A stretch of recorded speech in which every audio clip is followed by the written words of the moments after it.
Hello दोस्तों, आप सबका स्वागत है आपके अपने YouTube channel all in one education centre में। दोस्तों, आशा करता हूं आप सभी अच्छे होंगे। आज हम बात करेंगे एक निबंध के बारे में जो कि हार्टफुलनेस फाउंडेशन के द्वारा छात्र की निबंध प्रतियोगिता के लिए दिया गया है। इसमें अगर प्रथम आप आते हैं तो 75,000 आपको मिलेगा, और सेकेंड आते हैं तो आपको 50,000, और थर्ड आने पर आपको 25,000 दिया जाएगा।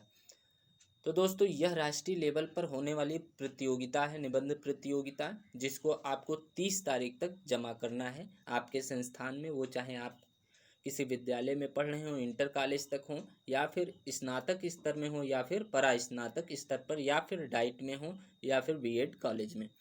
तो दोस्तों, आपको शिक्षण संस्थान के द्वारा यह निबंध इस समय फिलहाल प्रोवाइड कराया गया है, जिसके विषय में मैंने लिखा है, जिसकी संख्या 750 होनी चाहिए कम से कम। मैंने 876 शब्दों का समावेश किया है। चलिए स्टार्ट करते हैं निबंध के बारे में। टॉपिक है गरीबी केवल धन का अभाव, धन का अभाव ही नहीं है। कहने का मतलब है, गरीबी धन के अभाव होने के कारण ही नहीं होता है, यानी धन के अभाव वाले व्यक्ति को हम केवल गरीब नहीं कह सकते हैं। अब शुरू करते हैं। हमने क्या लिखा है। संसार के प्रत्येक मनुष्य की अपनी एक अलग पहचान है। उन्हीं मनुष्यों में मनुष्य के द्वारा ही किसी को अमीर तो किसी को गरीब की संज्ञा दी जाती है। समाज में हम अमूमन यही देखते हैं कि जो व्यक्ति अपनी आवश्यकताओं को भली भांति पूरा करने में सक्षम होता है तो उसे हम अमीर कह देते हैं। जिसके आवश्यकता से अधिक धन होता है उसे हम धनवान या अमीर कह देते हैं, और जिसके पास धन का अभाव होता है उसे हम निर्धन या फिर गरीब की संज्ञा दे देते हैं। किंतु जैसा हम कहते हैं वैसा बिल्कुल भी नहीं है। मेरा मानना है कि गरीबी केवल धन का अभाव ही नहीं है।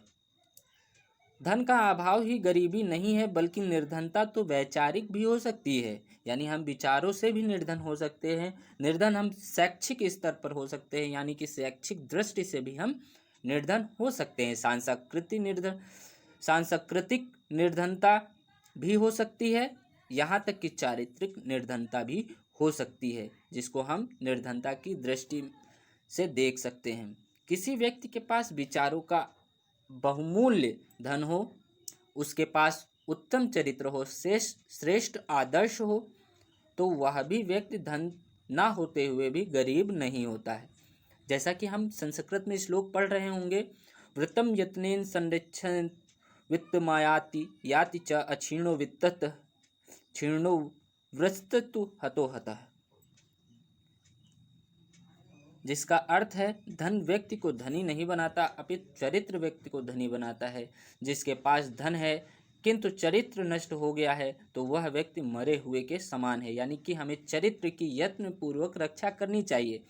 चरित्र चला गया तो कभी वापस नहीं आएगा, धन चला गया तो आ सकता है।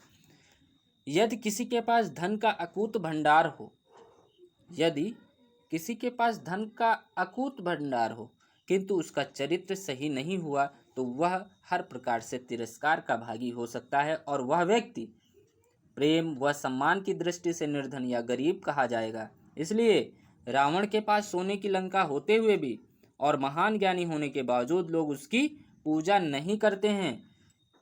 वहीं श्री राम को आज भी लोग आदर्श मानते हैं, उन्हें पूजते हैं, वंदन करते हैं, आराधना करते हैं, क्योंकि रावण का चरित्र निंदनीय था, जबकि राम जी के पास संस्कार, आज्ञाकारी होने का, कर्तव्यपरायण होने का और चरित्रवान होने का अकूत धन का भंडार था। मैंने एक कविता लिखी है 2 लाइनों की, वो देखिए। केवल धन का अभाव ही नहीं है निर्धनता, केवल धन का अभाव ही नहीं है निर्धनता, गरीब वह भी है जिसमें चारित्रिक दोष है और है अज्ञानता।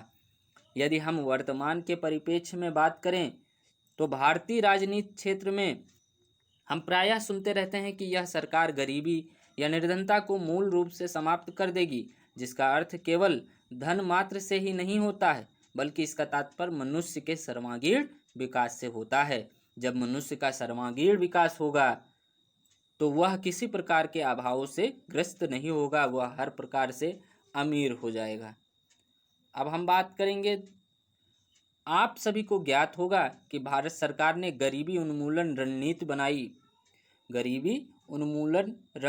बनाई, जिसमें सरकार शिक्षा, स्वास्थ्य सेवाओं और कौशल विकास के माध्यम से गरीब लोगों को बढ़ती क्षमता पर ध्यान केंद्रित कर रही है। साथ ही साथ भारत सरकार ने जाति, धर्म, लिंग और वर्ग के भेदभाव को खत्म कर गरीबी जड़ से समाप्त करने का प्रयास कर रही है, जिसके लिए सरकार ने सर्व शिक्षा अभियान, बेटी बचाओ बेटी पढ़ाओ, कौशल इंडिया मिशन जैसे सराहनीय कार्य किए हैं। अतः आज आवश्यकता है कि गरीब को केवल धन से ही नहीं बल्कि विभिन्न आयामों, विचारों, दृष्टिकोण, शिक्षा आदि से जोड़ा जाए और यह निश्चित है कि जिस दिन हमारे सुंदर से भारत में समाज से यह जातिगत भेदभाव, अंधविश्वास में भी विश्वास, अशिक्षा जैसे व्यापक और विकट दोष हट जाएंगे, तब से ही मानव देश गरीबी की अमीरी की ओर अग्रसर हो जाएगा। इसके लिए आवश्यकता है प्रत्येक व्यक्ति को जागरूक होने की, अपने अंदर अच्छे विचारों के समावेश करने की, मनुष्यता के आधार पर जरूरतमंदों की सहायता करने की, सही मार्ग दिखाने की। और मैं यह पूर्ण विश्वास के साथ कह सकता हूं कि जिस दिन इस मार्ग पर हर व्यक्ति चलने लगेगा तो देश विकासशील से विकसित हो जाएगा और देश फिर से सोने की चिड़िया कहलाने का हकदार हो जाएगा। एक और कविता हमने लिखी है, शिक्षा, स्वच्छता, कौशल, मानवता और अच्छे चरित्र को अपनाएंगे। शिक्षा, स्वच्छता, कौशल, मानवता और अच्छे चरित्र को अपनाएंगे, देश को विकसित कर पुनः विश्व गुरु बन जाएंगे। निबंध के शीर्षक का भाव 100% सत्य है। यह सही बात है कि गरीबी केवल धन का अभाव ही नहीं है। जिसके पास धन का अभाव है उसे ही गरीबी न कहकर हम उसे भी निर्धन या गरीब कह सकते हैं। जिसके पास विचारों का अभाव है, अर्थात जो तुच्छ विचारों वाला व्यक्ति है, गरीब वह भी है जो शिक्षा से वंचित है। ऐसा व्यक्ति को हम शिक्षा की दृष्टि से गरीब कह सकते हैं। किसी के पास बहुत सारा धन है किंतु उसकी संतान नहीं है तो वह व्यक्ति भी संतान की दृष्टि से गरीब है। माना कि धन की सहायता से अनेक प्रकार के अभावों और समस्याओं को दूर किया जा सकता है, किंतु इसका यह तात्पर्य नहीं है कि धन हर तरह के अभावों को दूर कर सकता है। इसलिए गरीबी केवल धन का अभाव ही नहीं है।